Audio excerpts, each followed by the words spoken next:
The death of Jesus was public, but his resurrection is private. उसकी जो मृत्यु थी वो सार्वजनिक थी, लेकिन पुनरुत्थान जो है वो व्यक्तिगत है. It's private. It is not for everyone. वो सबके लिए नहीं है. It is for those who seek the Lord Jesus and want to have a living relationship with the Lord Jesus. जो प्रभु के साथ अपने गहरे संबंध को बना के रखते हैं.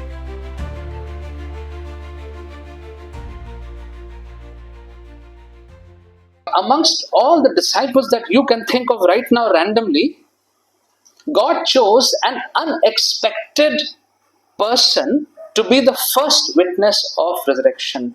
जितने भी यीशु के शिष्य थे, उनके नाम आपके मन में कुछ कुछ आ रहे होंगे, लेकिन उन सब से परे हट करके परमेश्वर ने एक बहुत विचित्र व्यक्ति को चुना, जो प्रभु यीशु मसीह के पुनरुत्थान का सबसे पहला गवाह होता. This is not a king, ये कोई राजा नहीं है. This is not a priest, ये कोई याजक नहीं है. This is not even one of the 12. ये जो 12 चेले थे यीशु के, ये तो उसमें से भी कोई नहीं था. But this was a once broken woman. ये एक स्त्री थी जो एक समय में टूटी हुई थी. This was a woman once who was afflicted with evil. ये वो स्त्री थी जो एक समय था जो उसमें बहुत ज्यादा दुष्ट आत्माएं उसके शरीर में थी. None other than Mary Magdalene, Maryam मगदलीनी. This is not accidental and this is not even theological. ये कोई संयोग नहीं है कि मरियम मगदलीनी का नाम सामने रख दिया गया, और ये कोई धर्मशास्त्र की शिक्षा भी यीशु नहीं देना चाह रहे हैं कि लोगों को सिखाने के लिए चलो एक स्त्री को रख देते हैं सामने ताकि स्त्री का दर्जा ऊंचा उठ जाएगा. ऐसा भी नहीं है. It is relational. यहां पे हम देखते हैं कि एक बहुत गहरा संबंध, एक बहुत पवित्र संबंध मरियम मगदलीनी का प्रभु के साथ था. And it stems out from the intense love and devotion that Mary Magdalene had for Jesus. बहुत गहरा गहन प्रेम और श्रद्धा मरियम मगदलीनी के हृदय में थी प्रभु यीशु मसीह के लिए. No other disciple loved Jesus as much as Mary Magdalene. That's a very strong statement. कोई भी शिष्य इतना प्रेम नहीं करता था यीशु से जितना कि मरियम मगदलीनी. He had done something for her which no one could ever do for her and something which she could never forget. यीशु ने उसके लिए एक ऐसा कार्य किया था जो उसके लिए कोई भी नहीं कर सकता था, और वो कार्य वो कभी भूल नहीं सकती थी. By the way, as certain traditions go, naming her as a prostitute, Mary Magdalene was not a prostitute. That was another Mary. Maryam मगदलीनी जो थी वो वेश्या नहीं थी, जैसे कुछ लोगों ने गलती से ये निष्कर्ष निकाल के रखा. That's an erroneous conclusion. She was not a prostitute. She was a devout disciple from whom Jesus had cast out 7 demons. Luke 8:2. लूका 8:2 में देख सकते हैं, जरूरत नहीं पलटने की, लिखा हुआ है कि इस मरियम मगदलीनी में से यीशु ने 7 प्रेत आत्माओं को निकाला था. She was present at the time of the crucifixion. Everybody had run away. सब भाग गए थे. John was there, the disciple whom Jesus loved, and Mary Magdalene was there. Few others were also there. Maryam मगदलीनी जब crucifixion हो रहा था, क्रूस पे चढ़ा रहे थे, तो वो वहां पे मौजूद थी. She witnessed his death and his burial. यीशु का मृत्यु, और जब उसको कब्र में डाल रहे थे उस वक्त भी आप पढ़ के देखिए मरियम मगदलीनी उपस्थित थी.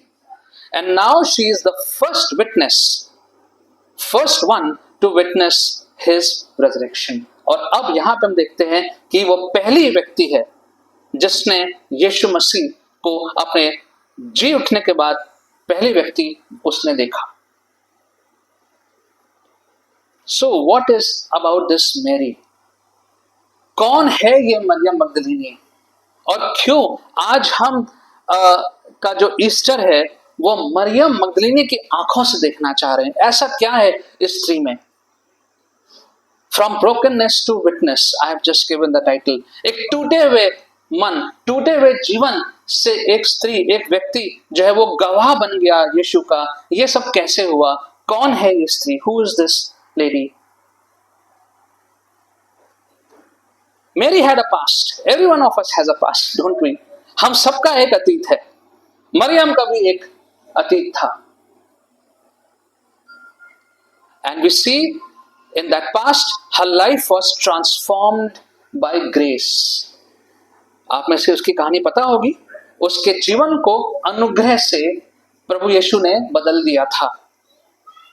So before we see Mary at the tomb of Jesus, let's remember little bit, dig into a past. जिससे पहले कि मरियम को देखें जो कब्र पे आई थी, थोड़ा सा देखते हैं उसके अतीत में वो कौन थी। So according to the scriptures, as I told earlier in Luke 8:2, she was someone from whom Jesus had cast out 7 demons. 7 दुष्ट आत्माएं। या एक सोच करके रूह कांप जाती है। 7 दुष्ट आत्माएं उसके जीवन में से, उसके शरीर में से प्रभु यीशु मसीह ने निकाली। And because of that, her past must have been broken, oppressed and spiritually bound. Because of all this, इन सब के कारण उसका टूटा हुआ अतीत था, वो दबी हुई रही होगी। वैसे भी उस समय में स्त्रियों का कोई दर्जा नहीं था, और कोई ऐसी स्त्री अगर हो तो उसको तो बिल्कुल ही अलग कर देते थे। आत्मिक रूप से भी वो बहुत बेड़ियों में रही होगी अपने अतीत में। But she encountered Jesus Christ. उसका सामना प्रभु यीशु मसीह से हुआ। And then what happened? Everything changed. सब कुछ बदल गया। सब कुछ बदल गया। क्या ऐसा संभव है? क्या ऐसा संभव है कि आपके जीवन जो कि बहुत परेशानियों से गुजर रहा है, शरीर जो बिल्कुल त्रस्त है, और एक दिन सब कुछ बदल जाए? प्रभु के साथ ऐसा संभव है। And those who have been touched deeply by grace will also love deeply. ये सच है। जिन लोगों को गहराई से, बहुतायत से अनुग्रह मिला है, वो प्रेम भी परमेश्वर से उतना ही गहराई से करेंगे। If you have touched little, you will love little. अगर थोड़ा सा ही स्पर्श प्रभु से मिला है, या प्रभु को आपने थोड़ा सा स्पर्श किया है, तो थोड़ा ही प्रेम करेंगे। We saw that in the sermon on Maundy Thursday. हम मॉन्डी थर्सडे पे जो पास्टर राजा ने बोला था, हमने देखा था 12 चेले में से ये एक ही ऐसा क्यों था, यहूदा, जिसको यीशु का कोई फर्क नहीं पड़ा। यीशु ने जितना भी सिखाया, बताया, समय बिताया साथ में, उसे कोई विशेष फर्क नहीं पड़ा। ऐसा क्या हुआ? He was not touched. Whereas look at the others, John, Peter, James, Mary Magdalene and others. बाकियों को ऐसा क्या था? And so for Mary we can say she was touched deeply and therefore she loved deeply. गहराई से अनुग्रह उस पे हुआ था, उसने प्रभु को जाना, और इसलिए वो प्रभु से इतना प्रेम करती थी। Mary followed Jesus. वो यीशु के पीछे पीछे चलने वाली थी। Now we know that Jesus not only had 12 disciples, he also had other disciples, and they all used to go together in most of the places. जहां जहां लोग जाते थे, सब साथ में जाते थे। तो ना केवल वो 12 चेले, लेकिन और भी यीशु के शिष्य थे, and Mary was one of them. And throughout his ministry, Mary would, the Bible says, she was there with him. हर जगह पे मरियम मगदलीनी साथ में थी। Even to the cross, क्रूस तक भी वो साथ में थी, वहां खड़ी हुई थी। And now at the tomb, और अब उसकी कब्र पर भी मरियम मगदलीनी सुबह सुबह अंधेरे में खड़ी हुई है। And so something we can learn from Mary at this point itself. Our past, your past, does not disqualify you from God's grace, from the coming glory. आपके अतीत में कुछ भी हुआ हो, कुछ भी, प्रभु से जब सामना होता है तो वो सब बदल जाता है, सब कुछ बदल जाता है। Not just Mary Magdalene. Think of so many characters of the Bible. what they were and what they became after they met Jesus. वो कौन थे और यीशु से मिलने के बाद उनका जीवन कैसे परिवर्तित हो गया. They changed. Look at Zacchaeus. जक्कई के साथ क्या हुआ? A tax collector, चुंगी लेने वाला, hated by people. लोग उससे नफरत करते थे. Melted before Jesus Christ. पिघल गया वो. He became a believer. His whole household became a believer. पूरा घराना उसका यीशु के पास आ गया. And so, let not your past disqualify you. Let not whatever has happened in the past, till yesterday, let it not disqualify you, because these thoughts will come to you and will keep you away from Jesus. ऐसे विचार आपके पास आएंगे और यीशु से आपको दूर रखेंगे. In fact, your past can become the very reason for you to pursue Christ more passionately. जो आपका अतीत है, जो भी उसमें हुआ, उसके कारण अब तो यीशु के पीछे और ज्यादा जोश से चलना चाहिए. And so we see, first of all, that Mary's past. We see a life that was transformed by grace.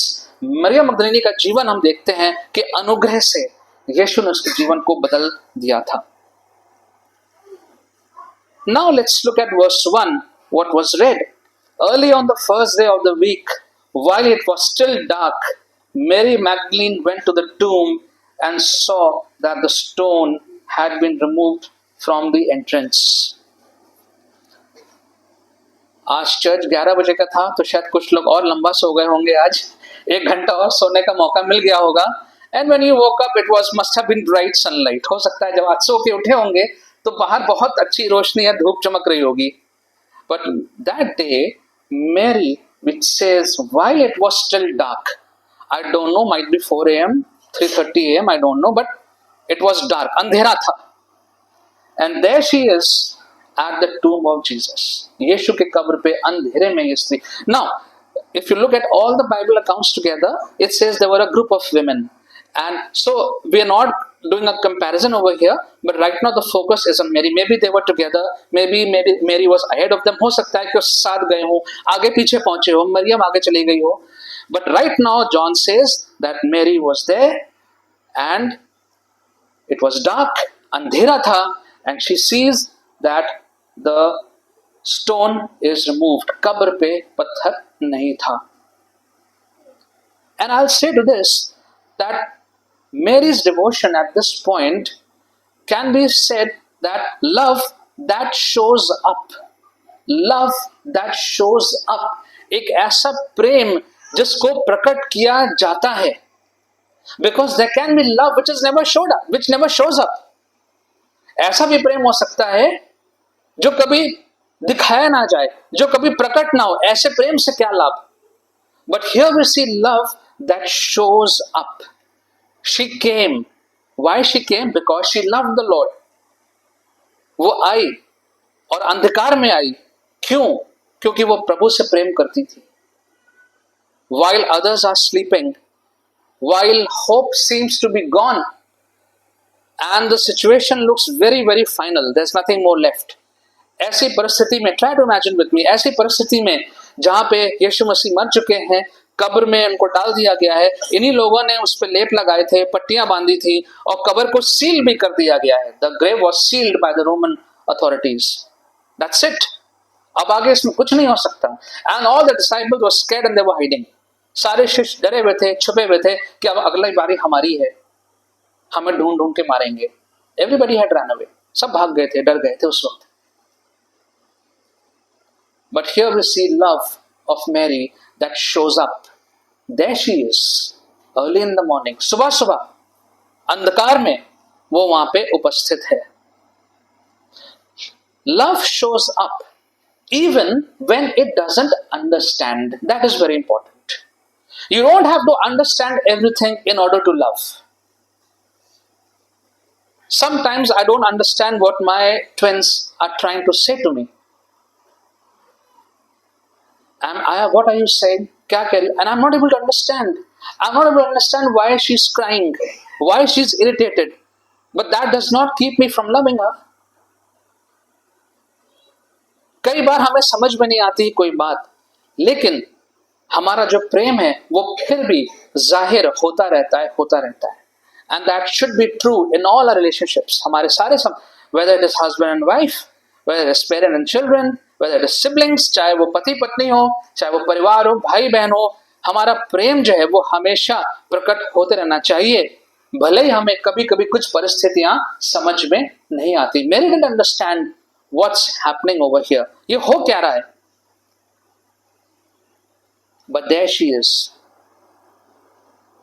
Mary is not coming in faith of resurrection, she is coming in faithfulness of love. Maryam यहाँ पे ये सोच के नहीं आई थी कि अब यहाँ पे पुनरुत्थान हो जाएगा, ये तो किसी को नहीं मालूम था, भले यीशु ने बोला था, ये अंदाजा किसी को नहीं था, तो वहां कुछ भी अपेक्षा करके नहीं आई थी। वो वहां गई थी किस लिए? For what? So that they will finally embalm Jesus Christ, the body of Jesus Christ, प्रभु की जो शरीर है, मृत शरीर है, उस पर लेप लगा के फाइनल उसको कर देंगे। Not even realizing that the stone has been sealed. Who is going to open? Who is going to roll away the stone? And why will anyone roll away the stone? It is sealed. उस पत्थर को तो seal कर दिया गया था। ये सब बातें ये लोग सोच रहे होंगे रास्ते में, लेकिन इन सब से because of all this they were not discouraged. She was not discouraged. There she was. वो वहां पे उपस्थित थी। And many times, dear friends, we also don't understand God and God's love and what God is doing in certain circumstances. कई बार हम भी परमेश्वर के प्रेम को समझ नहीं पाते हैं, परमेश्वर ने क्या किया हम उसको समझ नहीं पाते हैं। Sometimes we are not able to see His plan. कभी कभी हम उसकी योजना को भी देख नहीं पाते हैं।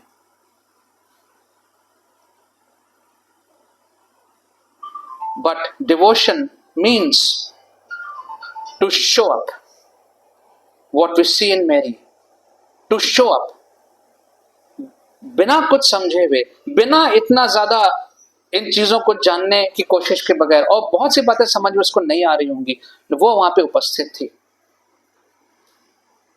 And that should be the same for us also. We need to show up. Men need to show up in the kitchen to help their wives. No matter how busy you are, no matter how hard your job is, it is not the wife's job to do the dishes and the laundry. पुरुषों को आवश्यकता है कि जाके kitchen में स्त्रियों की सहायता करें, पत्नियों की सहायता करें। Show up. Give a helping hand.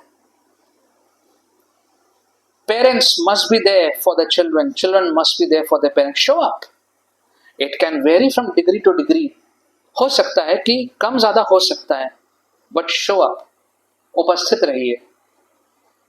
Please show up at church.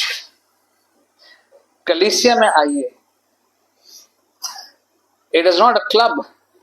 कलीसिया जो है वो क्लब नहीं है कि हमने मेंबरशिप दे दी है, हम जाए ना जाए क्या फर्क पड़ता है। Because you are not showing up for us, it is the Lord whom you want to meet in the sanctity of his house. परमेश्वर के पवित्र घर में परमेश्वर से मुलाकात करने के लिए आप आते हैं, ना कि लोगों से मिलने के लिए। And we must show up. Mary showed up.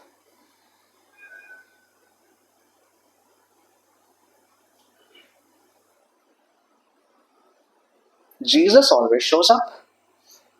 Has there been ever a time when Jesus did not show up? क्या कभी ऐसा हुआ कि यीशु को जहां पे होना चाहिए था वहां पे वो नहीं थे? Has he not showed up in your life when you needed him? जब आपको उसकी आवश्यकता थी, जब आपने प्रार्थना करी, तो क्या प्रभु यीशु ने आके आपकी सहायता नहीं करी? He always shows up whether we feel it or we don't feel it. हो सकता है कभी कभी हम उसका अनुभव ना करें, कभी कभी हमें एहसास ना हो, और हम आगे देखेंगे कि यीशु यहाँ पे उपस्थित थे, लेकिन मरियम को एहसास ही नहीं हुआ कि यीशु वहां पे उपस्थित थे। तो ये संभव है, it's possible that the Lord is there right with you, He's beside you, He's behind you, He's in front of you, but we're not able to see. It's possible, but always know Jesus always shows up. He's always there with you. प्रभु यीशु मसीह हमेशा हमारे साथ रहता है। हो सकता है पीछे खड़ा हो, सामने खड़ा हो, हाथ पकड़ के खड़ा हो, लेकिन हमें दिख नहीं रहा है, हम उसको महसूस नहीं कर पा रहे हैं, लेकिन वो हमारे साथ है। Mary didn't realize Jesus was right there. Maryam को ये एहसास नहीं था, आप पढ़िए देखिए आगे, उसको एहसास नहीं था कि यीशु वहीं पे हैं, कहीं नहीं गया है, वहीं पे था. He showed up. यीशु वहां पे थे. So should we. Let's never turn our back on people and on God. लोगों पे जहां पे हम काम करते हैं, हमारा परिवार है, कभी पीठ ना दिखाएं. Let's show up. Show up in love. You may not understand everything. Show up. फिर भी वहां पे उपस्थित रहिए. आगे बढ़ते हैं. We see that Mary is confused. Obviously, Maryam जो है बड़े असमंजस में है, विचारों में उथल पुथल हो रखी है. Let's look at verse 2. She came running to Simon Peter and the other disciple, the one Jesus loved, that is John, and said, they have taken the Lord out of the tomb and we don't know where they have put him. उसको क्या लग रहा है कि लगता किसी ने तो यीशु को शरीर को चोरी कर लिया या हटा दिया या पता नहीं क्या कर दिया, लेकिन अब यीशु का जो शरीर है अब वो उस कब्र में नहीं है. She is confused and she is actually unknowingly misinterpreting God's work. क्योंकि वो अपने मन में इतनी ज्यादा व्याकुल है, जो परमेश्वर का कार्य है उसको वो ठीक से समझ नहीं पा रही. They have taken the Lord away. She didn't see it happening. She presumed, उसने देखा नहीं था किसी को ले जाते हुए, लेकिन उसके मन में यही विचार आया कि वो तो प्रभु को कहीं ले गए, मेरे प्रभु को कहीं ले गए. Mary sees the empty tomb but assumes the worst, and that is the nature of so many of us. Maryam ने वो खाली कब्र देखी और मान लिया कि सबसे बुरा ही बात हुई होगी. She cannot see resurrection. उसको जरा भी ये अंदाजा नहीं है कि यीशु जीवित हो चुके हैं. She sees only loss. उसको दिख रहा है कि यहां पे तो सिर्फ हानि हुई है.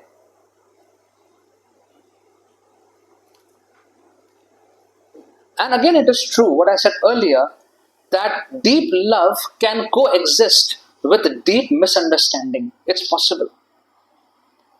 Let us not be judgmental of ourselves and also of people. Deep love can coexist with deep misunderstanding. Just because someone has a misunderstanding about God does not mean that that person doesn't love God. Peter asked so many questions. पतरस ने कितने सवाल पूछे और शिष्यों ने कितने सवाल पूछे, बल्कि इस समय तो सब भाग गए थे डर के मारे. पतरस को तो चेतावनी दी गई थी यीशु के द्वारा कि तुम मेरा इनकार करोगे, फिर भी उसने इनकार किया. क्या इसका मतलब यह है कि पतरस यीशु से प्रेम नहीं करता था? नहीं, ये मतलब नहीं. And so deep love can coexist with deep misunderstanding. हो सकता है कभी कभी किसी बात को लेकर के, प्रभु की बात को लेकर के, वचन की बात को लेकर के मन में मिसअंडरस्टैंडिंग है, समझ नहीं पा रहे हैं प्रभु के बात को, प्रभु के कार्य को, किसी परिस्थिति में क्या हुआ, लेकिन साथ ही साथ में प्रभु के लिए प्रेम भी दिल में हो सकता है. ये दोनों बातें साथ साथ हो सकती हैं. We see it in Mary's life. उसके जीवन में यही था. उसको सब बातें समझ में नहीं आ रही थी, बहुत मिसअंडरस्टैंडिंग थी, लेकिन फिर भी प्रभु के लिए उसके हृदय में गहरा प्रेम था. And you know, every mature believer can sometimes misinterpret God's actions. हर विश्वासी, चाहे आप कितने भी अपने विश्वास में पक्के हों, कभी ना कभी परमेश्वर के कार्य को हम गलत समझ सकते हैं. Things like God has left me, God has abandoned me. परमेश्वर ने मुझे छोड़ दिया है. God has taken something away from me. परमेश्वर ने मुझसे ये ले लिया, क्यों ले लिया? When in reality God might be doing something greater. सच ये है कि हो सकता है कि उस परिस्थिति में परमेश्वर और कोई बड़ा कार्य आपके लिए करना चाह रहा है, तैयारी कर रहा है. And Jesus allows doubt and misunderstanding. That's what I'm arriving at. यीशु के प्रेम में, यीशु के का जो तौर तरीका है उसमें संदेह कर सकते हैं. कुछ बात अगर समझ में ना आए, उससे यीशु को कोई समस्या नहीं है। His love for us never diminishes.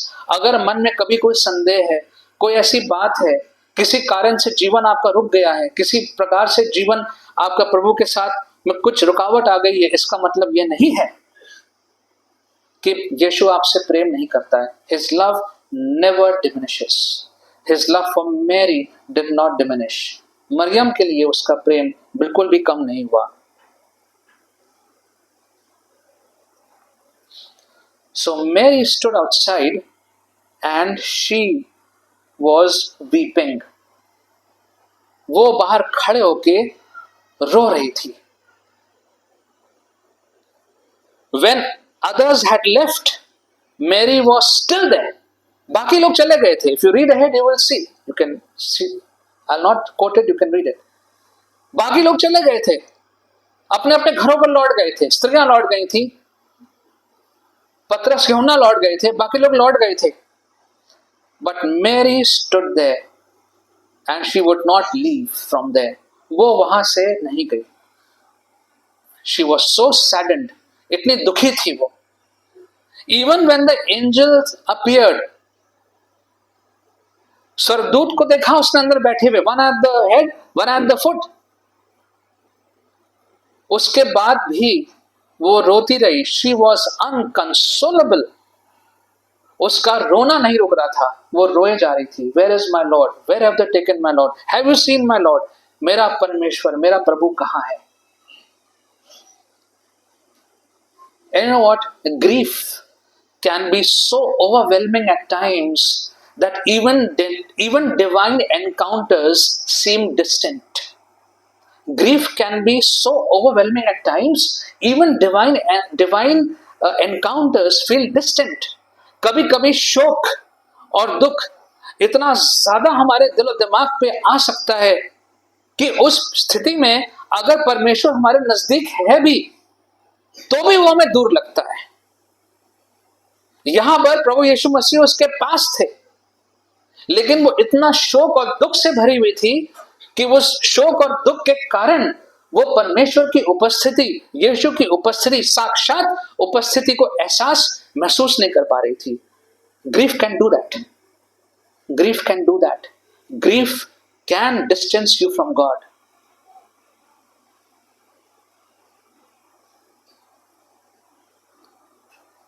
God does not rebuke her tears. परमेश्वर ने, यीशु ने जब बात करी मरियम से यहाँ पे, तो यीशु ने बिल्कुल भी उसको डांटा नहीं। अरे तुम क्यों रो रही हो, तुम्हें क्या मुझ पर विश्वास नहीं है, एंड ऑल दैट। उसने बिल्कुल भी नहीं डांटा। He met her in the tears. उसके आंसुओं में ही यीशु ने उससे मुलाकात करी। चार्ल्स स्पर्जन ने कहा, Jesus is nearest to those who are broken hearted. जो लोग दिल से टूटे हुए हैं, यीशु सबसे नजदीक उनके है। No wonder why that whole day at this time Jesus could have been in the temple area. Jesus could have been at other places where so many people could have seen Jesus and put their trust in him instantly. बहुत से लोग अगर यीशु कहीं और होते, भीड़ भाड़ की जगह पे चले जाते, मंदिर के परिसर में चले जाते, सैबत था, पासोवर था, हजारों लोग की भीड़ वहां पे थी, सब लोग यीशु को देख लेते एक ही बार में, और कितने लोग विश्वास कर सकते थे। But the broken hearted person was here. जिसका दिल टूटा हुआ था वो यहां पे थी। So Jesus left all that, he is right here with this lady who is broken hearted. And so our tears, your tears don't push God away. In fact, your tears draw God near to you. हमारे आंसू, हमारा दुख, हमारी तकलीफ से परमेश्वर दूर नहीं जाता है, उल्टा हो जाता है, वो हमारे और नजदीक आ जाता है। That's what he always does. He's always near to the broken hearted. To the one who is weeping. जो रो रहा है दुख में, तकलीफ में, यीशु सबसे नजदीक उसके। And he proves it over here with Mary Magdalene. उसने ये साबित किया मरियम मगदलीनी के साथ। So if you look at 14, 15, She turned around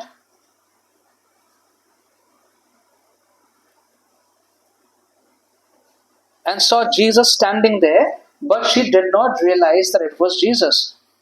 उसको आवाज दी, Woman, why are you crying? यीशु ने कहा,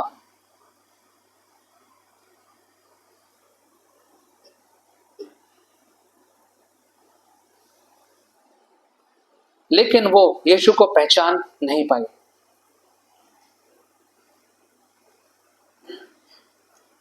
Directly she is looking at Jesus now, but still couldn't recognize him. आमने सामने यीशु को देखा उसने, खड़ा हुआ यीशु उसके सामने, लेकिन वो यीशु को पहचान नहीं पा रही. क्यों? Of course, her eyes are filled with tears. कभी आप अपने अगर बहुत आंसुओं में हैं तो आपको सामने के व्यक्ति का चेहरा नहीं दिखता है. It's true. अगर आप रो रहे हैं और आप बहुत रो रहे हैं और आपकी आंखों में बहुत आंसू हैं, तो सामने कोई खड़ा होगा तो आप उसको पहचान नहीं पाएंगे. It's true. That shows how much she was in tears. कितना वो आंसुओं में थी. And then her expectations were shaped by death. वो तो यहाँ पर ये सोच के आई थी कि यीशु मृत है. सारे विचार उसमें मृत्यु वाले विचार चल रहे होंगे उसके दिमाग में.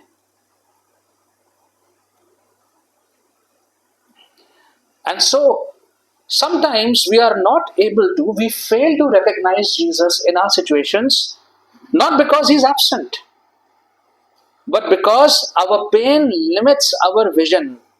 Our pain limits our vision. हमारा दुख तकलीफ के वजह से हमारी दृष्टि जो है वो सीमित हो जाती है. इसलिए नहीं कि यीशु वहां उपस्थित नहीं है. And this is the complaint of so many of us. Where is God when it hurts? There's a book on that. And so many people ask that question again and again and again. Why didn't God save this? Why didn't this happen? Why did my child die? Why so many things? क्यों ऐसा हुआ? परमेश्वर तू कहाँ है?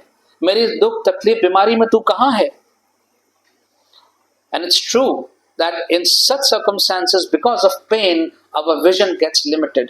हमारी जो दृष्टि है वो कम हो जाती है. She was in agony and pain. The pain of a devotee. एक श्रद्धालु की जो तकलीफ थी कि उसका स्वामी की मृत्यु हो चुकी थी, उस तकलीफ में थी, आंसुओं में थी, और वो यीशु को देख ही नहीं पाई कि वो वहां खड़ा हुआ है. And sometimes we say, God is not here. God is silent. परमेश्वर तो क्यों खामोश है? But he might be standing just right before you. हो सकता है प्रभु एकदम आपके बगल में खड़ा हो, आपको दिख नहीं रहा है. And now we come to verse 16, and this is Mary's moment. ये है मरियम का पल. What is verse 16 saying? Jesus said to her, Mary. यीशु ने उसका नाम लिया. And that is the turning point in our life. अब तक जो भी हो रहा था, लेकिन अब किसी ने उसका नाम लिया, और सिर्फ नाम लिया और कुछ नहीं कहा. Jesus, I'll read that again. Jesus said to her, Mary, Maria. She turned toward him and cried out in Aramaic, Rabboni. अब उसने पहचान लिया. जब यीशु ने उसका नाम लिया तो उसने पहचान लिया. One word, her name, and everything changed. Just the name. Jesus took her name, everything changed.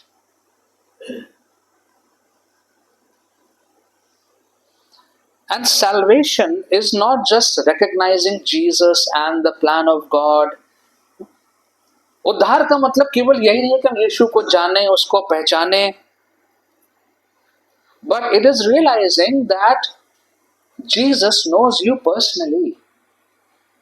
And that is the heart and core of the Christian faith. मसीह विश्वास का सबसे गहरा अहम सच ये है, हमारा परमेश्वर हमें नाम से जानता है. He calls you by name. No matter who you are, In a crowd of 1,000,000 people, God knows you are there. He call you by name. लाखों की भीड़ में आप कहीं पे हैं. No one knows you. God knows your name.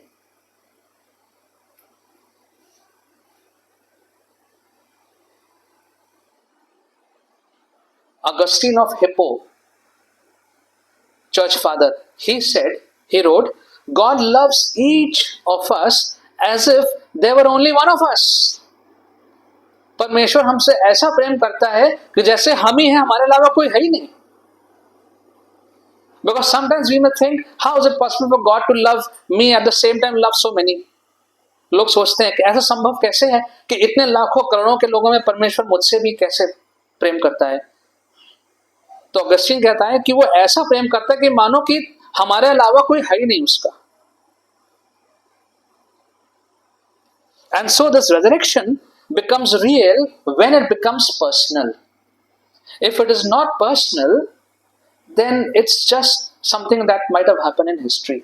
अगर ये पुनरुत्थान व्यक्तिगत नहीं है तो फिर ये इतिहास की केवल एक घटना है.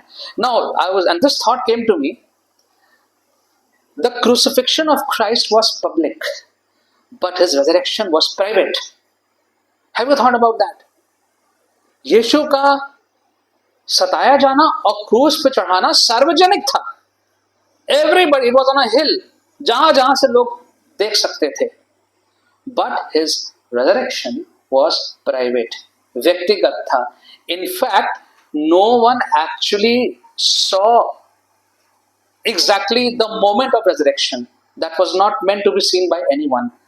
किस वक्त कैसे, because the grave clothes were all folded neatly and it was still in place. जो कपड़े थे जिनमें लपेटा गया था वो सब वैसे ही थे, as if Jesus' body had vaporized out of that. But no one saw that. It was not meant to be seen. That was private. And after that, one by one, that day, उसके बाद धीमे धीमे जब शिष्यों ने यीशु को देखा, he met Maryam Magdalene, he met the disciples that were on the way to Emmaus, he met his other disciples. At night he went and met his own disciples, in which Thomas was not there. बहुत से लोगों ने के साथ यीशु ने एक एक करके मुलाकात करी. And so the resurrection for you and me is only as much real, as much as it is personal.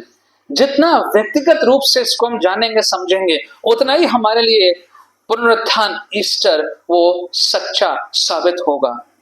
Otherwise, it will just be, an event in history, a memorial sort of thing. उसकी याद में सब यहाँ पे आके बैठे हुए हैं. It's not like that. And he is not only risen today, he also calls me by name. न केवल वो आज जीवित है, लेकिन वो मुझे नाम से जानता है.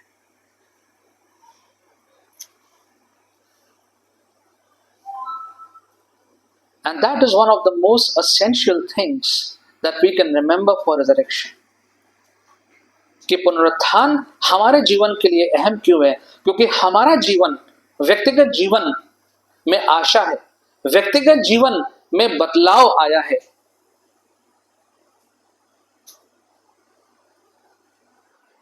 And now we see that, and we are coming towards the end now, and now we see that Mary, from someone who's broken, is now going to be someone who's sent. एक स्त्री जो टूटी हुई थी, we have traced little bit of her life and what she has gone through. थोड़ा सा हमने देखा कि मरियम पहले क्या थी और अब क्या उसके जीवन में बीत रहा था. And now from this point we see he is sent. उसको यीशु ने भेजा अपने कार्य के लिए. Verses 17 and 18. Jesus said, "Do not hold on to me, for I have not yet returned to the Father. Go instead to my brothers and tell them, I am returning to my Father and your Father, to my God and your God." Mary Magdalene went to the disciples with the news, "I have seen the Lord." And she told them that he had said these things to her. यीशु ने उससे कहा, अब तुम जाओ, मेरे भाइयों के पास जाओ और जो कुछ तुमने देखा है तुम जाके उनको बताओ. मरियम गई और कहा, मैंने प्रभु को देखा है. I have seen the Lord. Mary becomes the first witness, she becomes the first messenger, and she becomes the first preacher of Easter. पुनरुत्थान के दिन का पहला प्रचारक मरियम मगदलीनी थी, पहला संदेश देने वाली व्यक्ति मरियम मगदलीनी थी, पहला गवाह मरियम मगदलीनी थी. I have seen the Lord. और वो स्त्री जो एक समय पे बेड़ियों में थी, आत्मिक बेड़ियों में थी, इज नाउ सेंट. अब उसको प्रभु ने भेज दिया. The one who was broken is now bold. जो टूटी हुई थी अब तो वो बड़ी दृढ़ हो गई थी. And don't think it was very easy for women at that time to go and tell the men. Today also it's not much different. आज भी ज्यादा बदला नहीं है. Men don't listen to women, which they should. आज भी पुरुष जो है वो जल्दी सुनते नहीं स्त्रियों की बात को. और उस वक्त तो बहुत ही मुश्किल था. The society was like that. समाज उस वक्त ऐसा था. But Jesus chooses Mary to be the disciple, to be a disciple, to be the first witness and go tell the men what you have seen. कि जाओ जाके बताओ पुरुषों को तुमने क्या देखा है.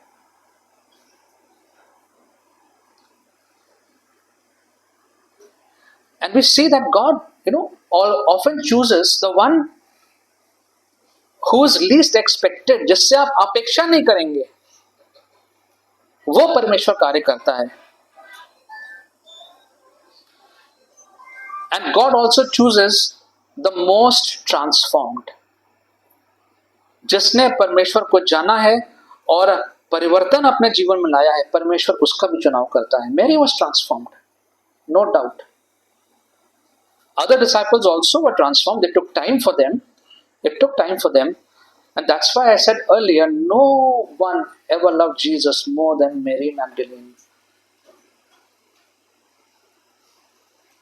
As a disciple, एक शिष्य के रूप में, at this point, मरियम से ज्यादा प्रेम किसी शिष्य का नहीं था यीशु से.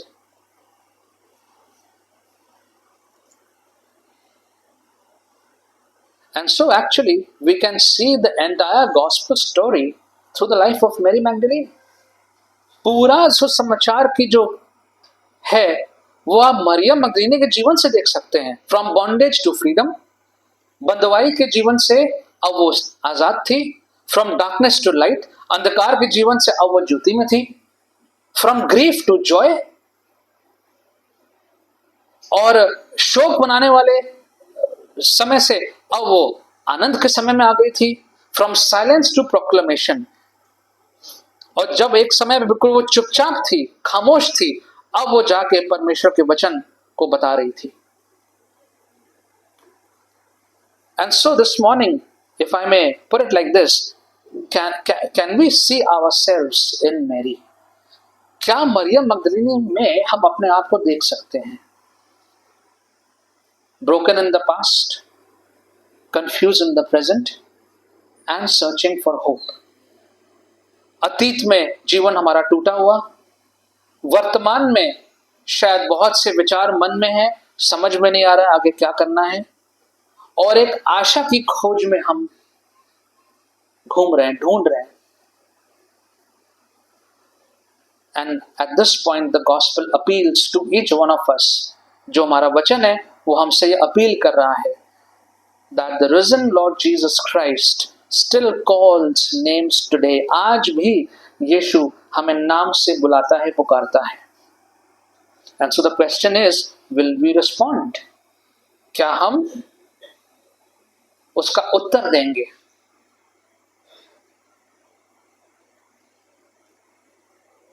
And so Easter begins when Jesus rises from the grave, but it becomes real when he calls you by your name and you recognize his voice. It's not enough to believe that Jesus rose from the grave. ये सोचना काफी नहीं है और इसी से संतोष कर लेना काफी नहीं है कि यीशु मसीह कब्र से जी उठा. Now let's go and have fun and let's party. But to recognize that he also calls us by name. That was the whole purpose. and also the fact that we need to recognize his voice. Mary recognized his voice when he said Mary. She had no doubt. जब यीशु ने नाम लिया वो पहचान गई. And God calls all of us by name. God does not show any favoritism. परमेश्वर कभी भी पक्षपात नहीं करता है, नाम से पुकारता है हम सबको. He has called all of us, but how we respond, he has left it to us. हम कैसे उसका प्रत्युत्तर देते हैं वो उसने हम पे छोड़ रखा. All the biblical writings, all theological discourses, theses, debates, books funnel down to this one aspect. Who is Jesus to you today? जितने भी किताबें लिखी गई हैं, बाइबल में जितनी किताबें हैं, जितना भी चर्चा और परिचर्चाएं होती हैं, जितने भी तर्क वितर्क होते हैं, किताबें लिखी जाती हैं, वो सब अंत में इस एक बात बिंदु पे आ जाती है कि आज आपके और मेरे लिए यीशु कौन है? Who is he? Who is he? Are you in the church today with spices to embalm Jesus? क्या आप चर्च में जड़ी बूटियों को लेके आए हैं यीशु मसीह के ऊपर लगाने के लिए? और do you hear him call your name living and active in your life? या आप उसकी आवाज को सुन सकते हैं जो कि जीवित है और आपके नाम को बुलाना है. The death of Jesus was public, but his resurrection is private. उसकी जो मृत्यु थी वो सार्वजनिक थी, लेकिन पुनरुत्थान जो है वो व्यक्तिगत है. It's private. It is not for everyone. वो सबके लिए नहीं है. It is for those who seek the Lord Jesus and want to have a living relationship with the Lord Jesus. जो प्रभु के साथ अपने गहरे संबंध को बना के रखते हैं. And now you see, and give me a few more minutes, please. In Grace Bible Church, you have heard this term again and again and again. Grace Bible Church के संदेशों में ये बात आपने बार बार और सुन के आप शायद थक भी गए होंगे. To have a good relationship with the Lord.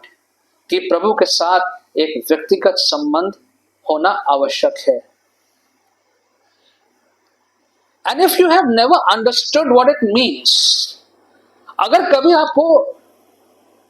आपको ये बात कभी समझ में नहीं आई कि इसका मतलब क्या है, what does it mean? I can relate to my spouse, I can relate to my child, I can relate to my parents. How do I relate to Jesus? यीशु के साथ कौन सा संबंध बन सकता है? But if you have not understood that, then don't postpone it for future.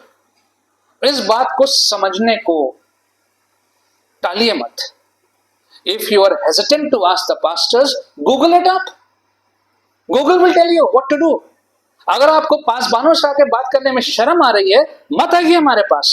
Google कर लीजिए. गूगल बता देगा आपको कि प्रभु यीशु के साथ संबंध स्थापित करने का मतलब क्या होता है. But whatever you do, make sure that you have a personal relationship with the Lord. Jesus stopped for Mary Magdalene. यीशु मसीह मरियम मगदलीनी के लिए रुका. She was not some big shot, but she was broken. She was seeking the Lord. She was in tears, and the Lord Jesus made sure that he will call her by name and meet her. यीशु ने तय किया कि इसके साथ मुलाकात करना आवश्यक है, वहीं के वहीं, before going anywhere else and doing anything else. Please make sure that you're following the living, resurrected Lord Jesus, and not merely a historical one who died and went away. ऐसा ना हो कि हमारे सोच में ये त्योहार आया और अब अगले साल फिर आएगा, फिर यीशु क्रूस पर चढ़ेगा, फिर ये सब चीजें होंगी, गीत होंगे, फिर पुनरुत्थान आएगा, फिर एक साल के लिए शांति हो जाएगी. No, he calls you by name, he is with you always, and that is what we have to recognize. And if we do that, then truly it is a happy Easter. अगर इन सब बातों को हम मानते हैं, जानते हैं, समझते हैं, अमल करते हैं तो ही एक खुशी भरा सच्चा पुनरुत्थान हमारे लिए हो सकता है। आइए हम प्रार्थना करें। Father, we thank you that you always, you have a heart for people, you can see people. There's no one whom you cannot see. कोई भी ऐसा व्यक्ति नहीं जिसको आप देख नहीं सकते हैं। And when you rose from the dead, not only you said that you have victory over death, but you came to the ones who were living and you gave them hope in their lives, in their earthly lives. प्रभु जी, ना केवल आपने पुनरुत्थान में मृत्यु पर जय प्राप्त करी, लेकिन आप लोगों के पास गए, शिष्यों के पास गए और उनको बताया कि इस पृथ्वी के जीवन पर ही आप उन्हें आशा देख सकते हैं, आशा से भर सकते हैं। And so Lord, even though we all know that one day we will die and with you rise in glory, but Lord, on this earth we pray that all of us will be listen to your voice and follow you like the good shepherd. प्रभु जी, हम आपको अच्छा चरवाहा मानते हुए आपके भेड़ों की नाई, आपकी आवाज को सुनते हुए आपके पीछे चलने वाले बनेंगे। Help us, Lord, not to think of today as a festival, but as a day when you're calling each one of us to yourself.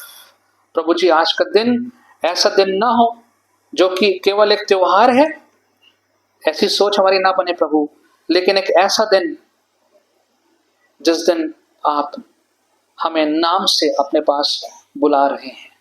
Help us, Lord, to respond to you. प्रभु जी, हम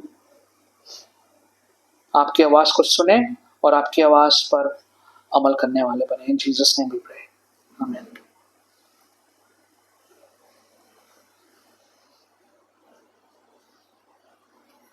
In response, we are going to sing a hymn.